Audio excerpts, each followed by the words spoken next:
Fat 50 and Running a Marathon, a channel dedicated to health, diet, fitness, and goal achievement. I'm your humble host, Topher, and I hope you'll like this video, subscribe to the channel, but more importantly, I hope you'll weigh in with your thoughts, opinions, and relatable stories in the comments section. So, this is part 2 in a 3-part series dedicated to yoga. I'm going to use a couple of definitions that I came across on the internet, so forgive me for just a moment if I have to read. YogaBasics.com says yoga is a meditative process of self-discovery and liberation. I found another definition for yoga. I was not able to figure out where exactly it was coming from, but this is a nice one too. It says a type of exercise in which you move your body into various positions to become more fit or flexible to improve breathing and relax the mind. So I think both of those are right on par. The main thing to take away from yoga is that movement and breathing are linked and synced. Your breathing is dependent upon your kinetic movement. Your kinetic movement is based upon your breathing. And kinetic movement it means moving the limbs, the body parts, but in some instances it's actually moving the nostrils. There are yoga breathing techniques in which you focus exclusively on breathing through your nose, and you focus on how your nostrils flare as you exhale and come inward as they inhale. So that's kinetic movement too, even though it's not necessarily moving the limbs. Now, what I liked about those particular definitions is that there's no mention of spirituality. And I have no problem with spirituality. Yoga itself sprang from Hinduism. There's a lot of debate on whether yoga is something that emerged in the 19th century or whether it emerged about 4,000 years ago. A lot of disagreement on that. Even amongst practitioners of yoga, yogis will tell you that it's a fairly new concept, and then there are others who will say, no, we've been doing yoga for thousands and thousands of years. So it's difficult to say. I cannot tell you the history of it because there seems to be such conflicting views upon it. Now, as I said, I don't have a problem with any spirituality, and it did spring from Hinduism. Let me do the quick disclaimer. I didn't create this channel to discuss theology, and I'm not here to denigrate or promote anybody's religion or spiritual movement. As I said, yoga and spirituality go hand in hand for a lot of people. Because of that, I know that there are some religions, and in particular some churches, that believe that yoga is evil and goes against the tenets of their religion. Again, I'm not here to tell you that that's right or wrong. I'm simply explaining and going through and offering a suggestion for something that's been of value to me. Now, this video is going to focus largely on my personal experiences with yoga. The Friday video is going to be more about the science backing yoga, or maybe I should even say the lack thereof.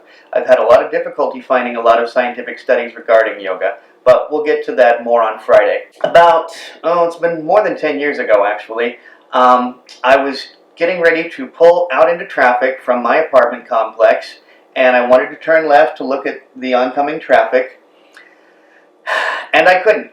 My neck was so stiff that I actually had to do this, moving my entire shoulders, my upper body, in order to look to see oncoming traffic. That day I came home and I said to Nancee, I'm going to start doing yoga. I hope you'll join me, but even if you don't, I have to get this in. I have to get the process of flexibility going. And so she did join me, and for a little over a decade now, she and I have been doing the same routine. It's called Stretch. It's on a DVD by the company Body by Yoga. I've not been endorsed in any way, shape, or form, or I've not been compensated in any way, shape, or form to endorse their products, but it has worked well for me. It's a simple process. It's a Yoga for Beginners DVD. Probably where I'm at a point now where I do need to progress, do need to maybe even take a class or two and start learning from people who are more in the know. But it's the point being that by using yoga, I was able to move.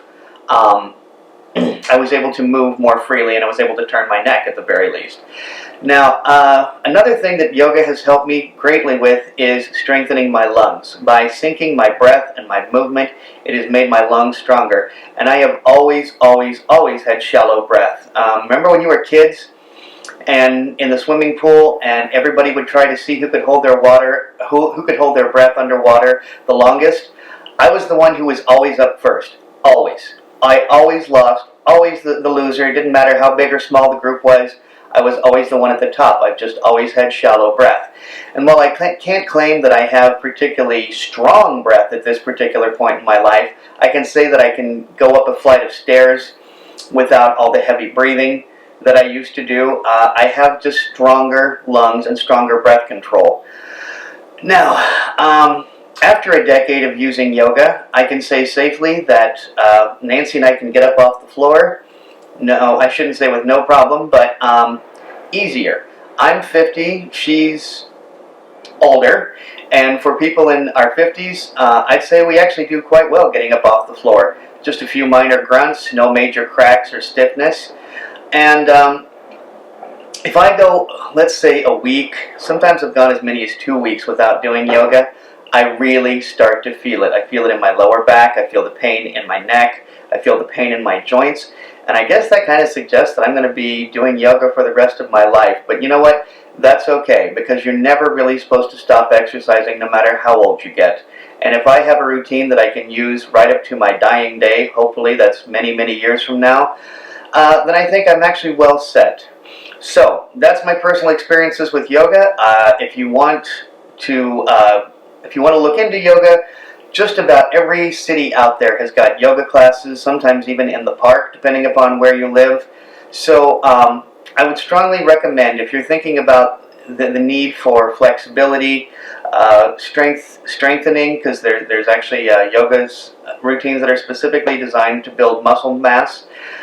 Look into that. Look into the classes in the area, and if you can't afford that, and I can, believe me, you don't have to explain what it's like to not have disposable income. I would go to YouTube, and I would look there. And on Friday, we're going to discuss some of the things you want to be avoiding when doing yoga. And so that's pretty much my summation for this particular video. So I'd like to thank you for watching, and please weigh in on those comments. Like I said earlier, this channel really only works if we have everybody contributing. I didn't create the channel for everybody to focus in on me.